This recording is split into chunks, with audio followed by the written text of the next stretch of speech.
Russian official said Moscow and Pyongyang have agreed to discuss the creation of advanced development zones in Russia's Far East and North Korea.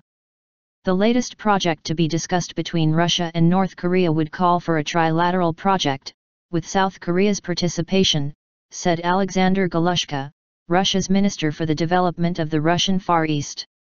In an email sent to the VOA Korean news service, Galushka said Moscow and Pyongyang agreed to discuss the creation of advanced development zones in the Russian Far East and on the territory of the DPRK with the participation of the Russian Federation, the DPRK, and South Korea.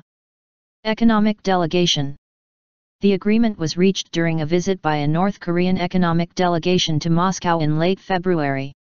The North Korean delegation was led by Ri Ryong Nam, Pyongyang's Minister for Foreign Economic Affairs. Ri and Galushka co-chair a commission tasked with promoting economic ties between Moscow and Pyongyang. The move is an example of a series of ambitious economic projects recently launched by Moscow and Pyongyang in their efforts to enhance economic ties. In November, the two sides expanded the Kazan-Rajan project, a project connecting the railways of Russia's border town and the North Korean port, by conducting a test shipment of Russian coal from Russia to the South Korean port city of Pohang through the Rajan.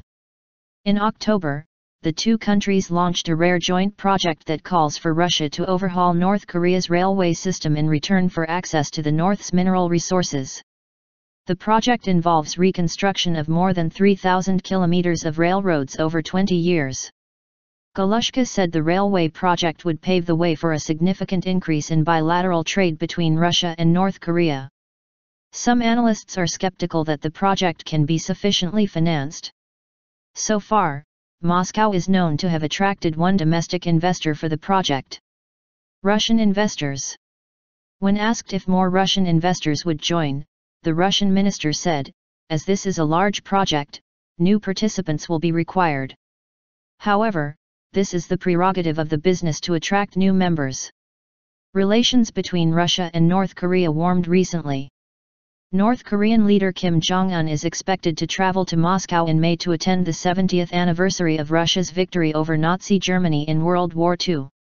Some analysts raised doubts whether the young leader, who has never visited a foreign country or met a head of state since he took power in late 2011, would choose Moscow over Beijing for his first trip.